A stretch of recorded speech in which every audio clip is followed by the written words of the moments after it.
All right, the foul shot is back. I know a lot of y'all are mad at me because the foul shot show has not been uploaded in a few months, but there's a real explanation for that. It's not just that Kenny don't feel like uploading or anything like that. If I can't give the specifics, but you know I'm signed to this big old company, and recently I got a promotion within this big old company, which means that I don't have time to upload the Foul Shot show, but I got other shows within this big old company. You get what I'm saying? So just give it some time and you'll know exactly why the Foul Shot show had to die for this other thing to live and exist and grow.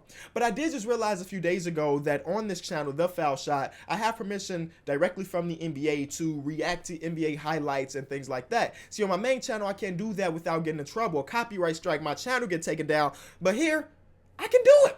So I'm going to use this opportunity to react to highlights, basically give my opinion on things and put footage behind it to support my claims. It's going to be fun. Let me know in the comment section different videos you'd like to see me react to, because it will be kind of hard because I do watch a lot of games. So if you, anyway, let me know what you want to see me react to. Today we're talking about Rudy Gobert because it feels like a Rudy Gobert all-star year. Last year he had an argument, but he didn't make it. He was super emotional about not making it, but I think this should be the year where he deserves to make it. That doesn't mean I think he will make it, but he 100% deserves to make it. The Utah Jazz have been rolling, and honestly, he's just competing with his teammate Donovan Mitchell, who probably going to be the one to actually make it because he is a guard, he's more flashy, he has more of an all-star type game. See, for a lot of people, the all-star game is a place where fans get to see oohs and ahs, and Rudy Gobert's play style is definitely not oohs and ahs for the average NBA fan. But if we're talking about overall impact on the NBA game, Rudy Gobert has that. Now, I saw this on Twitter. Actually, somebody tagged me in this. It's a tweet from David Locked on Sports. It's a funny old tweet. And honestly, I thought it was fake. I thought it was somebody being ironic and everything, but they weren't.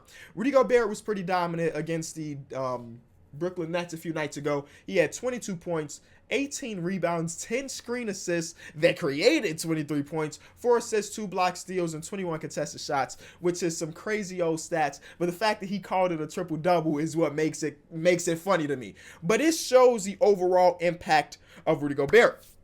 Not only that, just that there's this tweet right here from Jack Lee where he went over a specific play of Rudy Gobert being dominant on the defensive side of the ball. Now, I'm sorry that this footage is super like pixelated, but it looked like this dude recorded it from his phone. But let's break down this specific play for Rudy Gobert.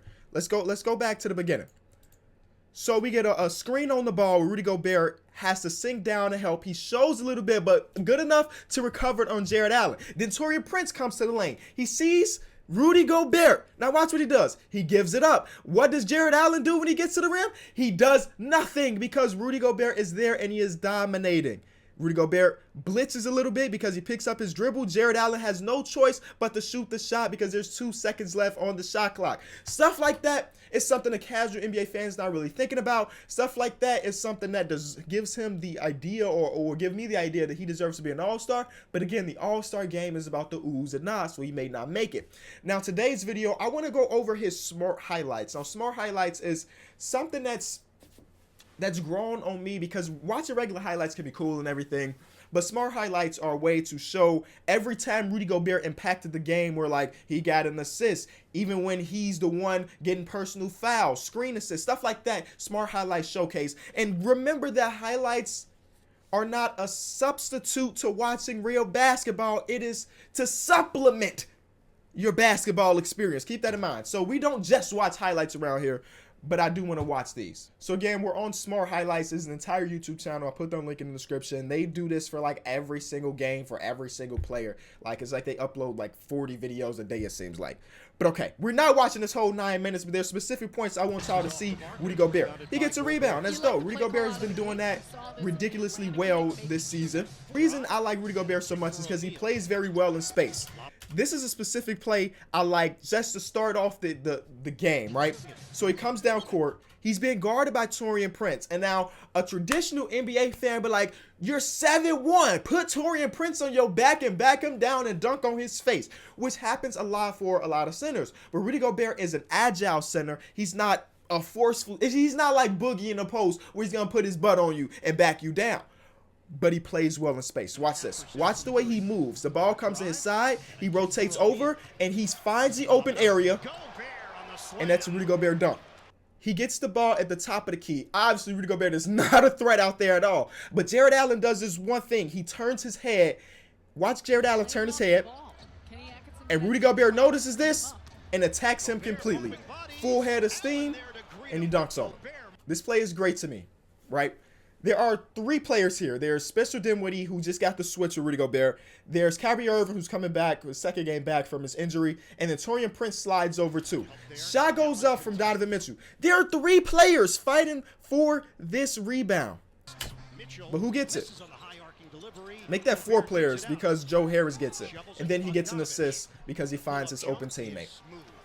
And this is just how it happened the entire game. This very next play, Kyrie Irving is known for taking shots like this, but they very rarely this game went into the paint because Rudy Gobert was there. That's a shot we've seen Kyrie make a lot of times, but it's still a more difficult shot than the layup at the rim.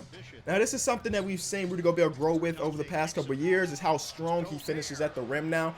2-3 years ago, that's not a finish for Rudy Gobert, so he continues to expand his game. We know defensively he's going to be great, but now his offense is starting to come alongside with it, which is good.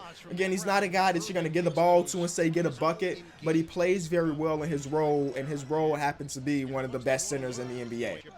Another situation where the defense just loses him completely. He finds the open spots. He waits. He gets the pass to Moutier, and he dunks in their head. It seems so simple, but not everybody in the league can have an impact like that. I just like that the Utah Jazz are like they're winning games, you know? Started off very slow. Mike Conley's been injured, but they've been able to beat teams without him. And a lot of that's due to like Jordan Clarkson being on the team now. He missed that shot, but Jordan Clarkson's giving them a spark off their bench. Rudy Gobert's been playing great, and Donovan Mitchell's been playing great too. So that's why I think it's going to be super interesting to see which one of the 2 players do make the All-Star game. Look at that connection. Look at that connection. Beautiful, beautiful. Now, altogether, I mean, Rudy Gobert is the anchor of this defense, but everybody on this team plays good defense. Royce O'Neal has been pretty good. I'm not pretty good. He's been great defensively. They just work very well together. That's why I really like watching Utah Jazz team play. Again, for an average NBA fan, Utah Jazz may not be fun to watch because if it's not Donovan Mitchell dropping 35, it's not that ooh-ee. But if you like the defense and things like that, this is a team for you. Now, there's some good defense here, but this is definitely a makeable shot for Jared Allen. He just missed it. Rudy Gobert basically didn't even get a contest. He was just there. That's like 2K Intimidator badge. You ain't even got to jump sometime. But then we get a pick and roll. This pick and roll has been money since Joe Ingles has entered the starting lineup. Joe Ingles is just a great pick and roll ball handler.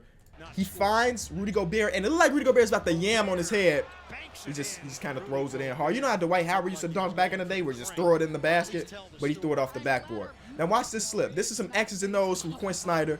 Fake like he's setting a screen. Joe Ingles sets the screen for him, and then that's an easy bucket for Rudy Gobert. And since Rudy Gobert's not going to be an all-star starter, it's really up to the coaches whether or not they value his impact on the game.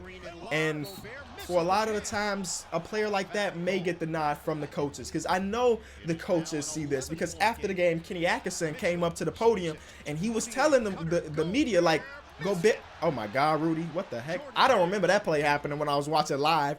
But Kenny Atkinson straight up said, we could not stop Rudy Gobert tonight. I don't know what they're going to do when Mike Conley comes back. Do they take Royce O'Neal and put him on the bench? I don't really know.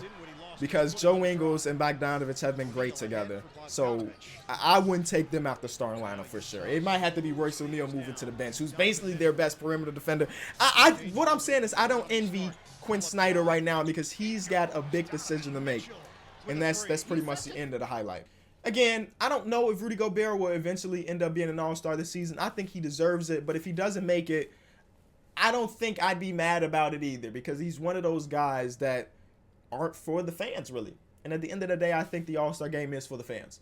If you enjoyed the video, leave it a like. Hit me up on Twitter and Instagram. Twitter is @KOT4Q. Instagram is KennyHOH_ for different highlights / clips you want to see me react to. And I like doing this. This is actually pretty fun, so I can do it a lot more in the future, all right?